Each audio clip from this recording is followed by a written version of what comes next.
What is up, everybody? Welcome back to Water Cooler Talk. My name is Caleb Turner, and I'm a sports writer at KSL.com.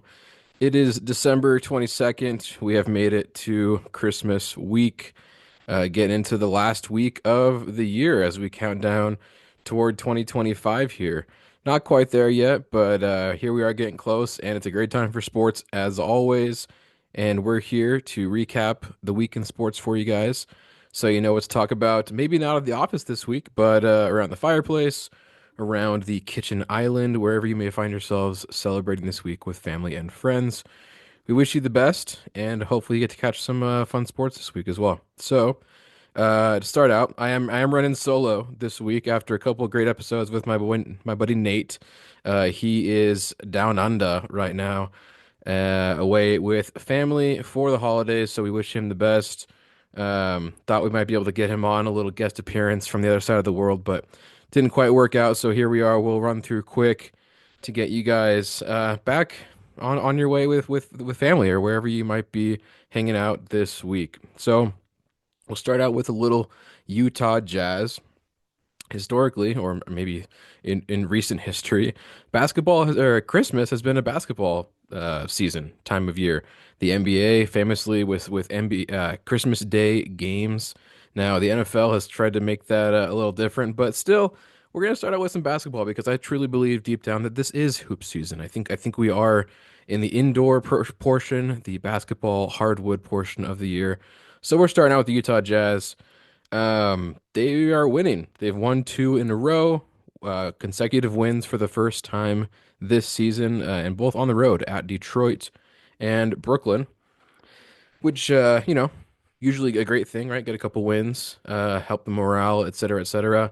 But those two wins get the Jazz out of the bottom three in the NBA standings, which, spoiler alert, we'll get into this more into this later, gets them out of the best odds for the number one pick in the draft. We talked about this earlier in the year. Cooper Flagg, Dylan Harper, Ace Bailey, a lot of great prospects this year in the draft. So it was the thinking that the Jazz would want to be in that top three or bottom three, however you look at it, to get the best odds at that number one pick. Currently not in there with those couple of wins. So up for debate, how you feel about that as a Jazz fan. But just stating how it is, that is where they stand. Moving on to the Utah Hockey Club. They unfortunately snapped their four-game win streak with an overtime loss after going up 4-1 at home against the Anaheim Ducks. Ducks came back, scored three more goals, tied it heading into overtime, tied 4-4, and Hockey Club loses in a shootout. Let me know if that sounds familiar. We'll get more into that as well later on. And lastly, in our recap, Utah State men's basketball. We've chatted a little bit about them over the last few weeks. They've gotten out to a great record. They were 10-0 to start. Um, Unfortunately, this week got their first loss of the season um, at home in Logan to UC San Diego, which was a bit of a surprise. But the Aggies recovered, went on the road to Moraga, California, the Bay Area, to take on the St. Mary's Gales, and came away with the win. The Gales were in a similar position, kind of record-wise, 10-2, I believe.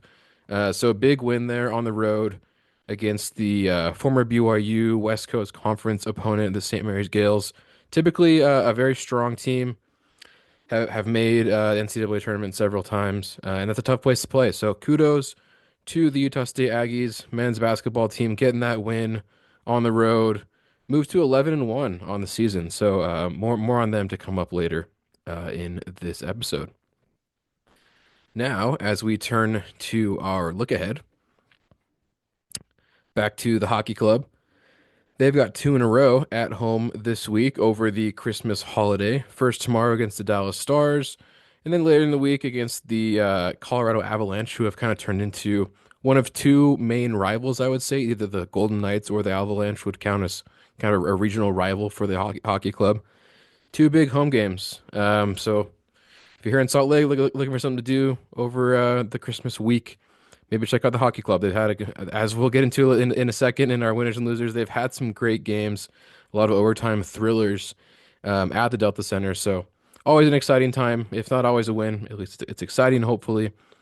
And the other Delta Center residents, the Jazz, still on the road for now. This week they will head to Cleveland and then Portland before returning home to the Delta Center on Saturday.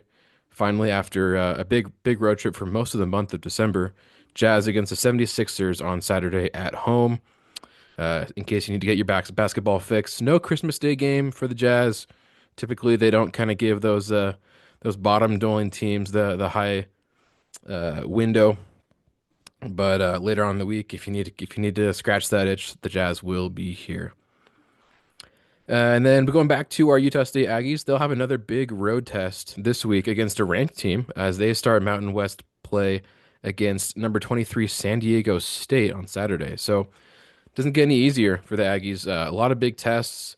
I think, possibly even after the St. Mary's game, Utah State could be ranked, possibly top 25. Only one loss in the season and a couple of good wins. Certainly, if they go to San Diego State and get that win, I think that would for sure have them in the following week into the top 25. So we'll kind of start to find out whether or not this Utah State team is for real, if that 10-0 start was a fluke, or whether it's legit. And as far as conference play in college basketball for the other teams here in Utah, BYU and Utah will start Big 12 conference play. A lot of people say, possibly the best basketball conference in college basketball. A lot of really, really great teams. You got Kansas in there, you've got Texas Tech. So they'll start Big 12 play the week after, not this week, but the following on New Year's Eve. And then lastly, as far as our look ahead, we've got a little bit of football finally. It's been a bit of a football drought here, but the Alamo Bowl coming up this week on Saturday in San Antonio between the BYU Cougars and the Colorado Buffalo. Cougars currently a 5-point underdog to the Buffs, so something to watch there. Moving on to our winners and losers of the week. Sticking with BYU football here for a second. Chase Roberts, their number one wide receiver, announced he is returning for another year in Provo. Big news for the Cougars to retain a great offensive weapon to hopefully be able to, repeat a lot of the surprising success, some might say, that they had this year. A big piece of Chase Roberts returning for Jake Retzlaff, the quarterback. Hopefully their connection can lead to some more big wins next year. And also a few big recruits for the Cougars, including flipping former four-star defensive end Hunter Clegg from Utah after returning from his mission. So originally committed to the Utes before leaving for 2 years, came back, decided, you know what, BYU is where I'm headed. So big pickup for them. Kind of a mixed bag with our next one, maybe a winner, maybe a loser. But Utah Hockey Club fans at home at the Delta Center, the last three games have all gone to overtime, which is exciting. It's kind of what you want. We call it, free basketball, free hockey, when they go to overtime. However, they've lost two of those games in shootouts. So last three home games, all OT, lost two of them, won one. So like I mentioned, exciting games. It's kind of what you want. They're close up until the very, very end. Unfortunately, the hockey club has not come out on the right side of those close games. So hopefully this week, if you head to those games that I mentioned previously, I hope they're exciting. Maybe they go to overtime, but hopefully they can kind of flip that switch and be able to close games. Typically, kind of a marker of a young team not being able to close games, hold on to leads, that kind of stuff. And as they mature, as they bring up some of these guys like Logan Cooley, I know he was kind of a hot topic today. He was benched in their game just today on Sunday against the Ducks. So he's very young, second, third year in the NHL. So a lot of learning with this team. As they mature, you would think that those close games, they go to overtime, they can hold on to a lead and maybe not even go to overtime, or have the difference, have the maturity, and kind of the wherewithal to the clutch factor too, if you want to say it that way, to come out on top, win a shootout. Haven't been able to win a shootout yet. 0-2 in shootouts. So we'll see if the hockey club and Captain Clutch Clayton Keller, as they've called him, if they can actually be clutch. We shall see. And lastly, for our episode tonight, today, this week, whenever you're listening, our loser for the week. I had to give one. It was a little hard coming up with one, but I'm going to give it to the Utah Jazz top pick odds. As I mentioned, moved down to fifth in lottery odds. The Jazz need top three for best odds at the number one pick. And currently, their most likely pick would be number seven. So, uh, fifth in the odds, but just the way the percentages work out and everything, it would end up at seven. And I did a couple mock drafts. If you go to one of my favorite websites personally, it's called Tankathon. I wonder why it's called that, right? Teams trying to tank. It's essentially like a reverse, bizarro world version of the typical standings where it'll give you the worst teams at the top and tell you how many more games they need to lose or what their losing streak is, trying to get one of those top picks, right? Tanking, as we call it, hence Tankathon. Um, you can do this fun thing where you can run the odds because it's lottery. They roll ping pong balls around and they pick one out. And the worse your record, the more ping pong balls or the better odds you have of getting the correct ball that then gives you a top pick. So I ran through it a couple times. You can kind of simulate these lottery picks. And it really holds up. I did like five in a row, and the Jazz got number eight in all five of those, despite, having the fifth best odds or, kind of bottom five there. You really got to get into that top three in odds if you have any shot of getting a top three pick. And if the Jazz want Cooper Flag, number probably going to go number one. Thought of as something of a generational prospect. You got to get into those top three. Now, whether that's something the Jazz want to do or not, that's up for debate. So let me know, if the Jazz keep winning and you guys like it, I'm sure, I mean, fans enjoy winning more than losing. So if it can work out, you've got players like Larry Markkinen, you've got Jordan Clarkson, who, funny story, was actually ejected from a game earlier this week for scoring up and trying to fight somebody on the other team. But that's what you want, your guys showing a little bit of fight. Not throwing games, not giving up. You've got Keontae George, a great young player who's, throwing down dunks of the week, even though his decision making, might be questionable at times as a young player. There are pieces you can kind of start to see it. Um, but the question is do the Jazz need that really big franchise altering player?